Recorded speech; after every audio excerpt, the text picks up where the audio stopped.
Déjà, Hitman, c'est quoi? C'est un principe qui est très con. Il y a des cibles et vous devez les tuer. En les empoisonnant, avec des accidents, ou même à la corde de piano, pour les puristes. Où vous jouez un tueur à gages qui a la particularité de s'habiller en n'importe qui.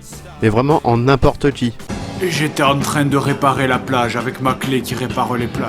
Vous m'avez interrompu, je dois vous punir. C'est con comme principe, mais il y a eu 8 jeux, aucun mauvais jeu.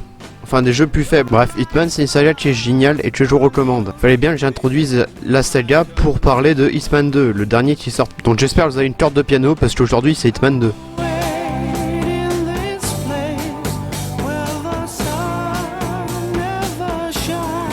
Donc Hitman 2 nous conte l'histoire de... Ah non, qui s'en bat les couilles ici? Tout le monde s'en fout. Même les développeurs s'en battent les couilles parce que maintenant dans Hitman 2, les cinématiques sont en images fixes. Avant c'était des vraies cinématiques dans Hitman 1. D'ailleurs, toute la trilogie Hitman est pensée de se jouer de la première mission d'Hitman 1 à la dernière mission d'Hitman 3. Et le 2, ça en fait partie. En gros, si vous avez Hitman 1 et Hitman 2, vous pouvez installer le contenu d'Hitman 1 sur Hitman 2. Donc avec toutes les nouveautés que apporte Hitman 2. Et ça c'est du génie, vous savez pourquoi? Parce que comparé à EA ou à Bethesda, les développeurs, ils prennent pas les gens pour des cons, et ça c'est cool. En même temps, Hitman a toujours été bien. Y a pas de mecs qui disent genre ça. Si on prend par exemple une licence connue comme Hitman, tiens, et qu'on en fait une version érotique, qu'est-ce que ça donnerait? Bitman. Vous êtes viré. Je ne travaille même pas ici. C'est pour ça que je vais beaucoup parler d'Hitman 1 dans cette vidéo, même si c'est pas trop le sujet. Niveau nouveauté, le retour de la mallette, on peut se cacher dans la foule et dans les buissons. Je t'ai caché. Bon, l'IA, c'est un peu amélioré. Disons que le niveau de difficulté, ça aide beaucoup à la visibilité.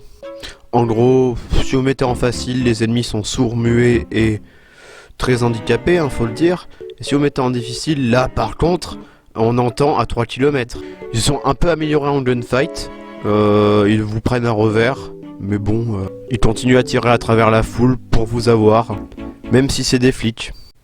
En fait, c'est un peu réaliste, parce que c'est comme dans la vraie vie. Ha ha ha. Attendez, qu'est-ce que vous foutez chez moi, vous?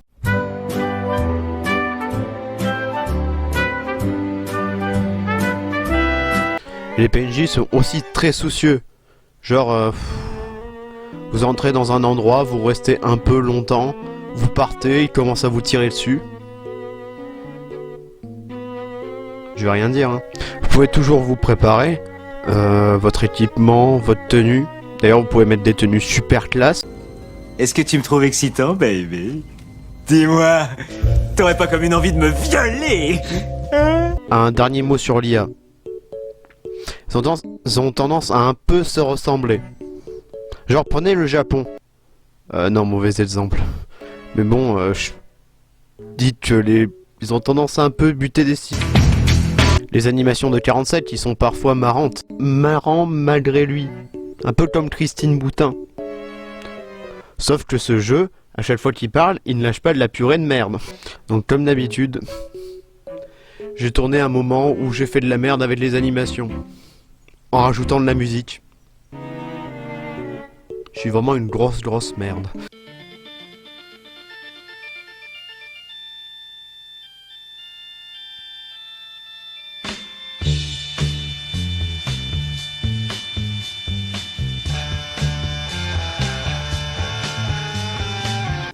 Pourquoi vous coupez là?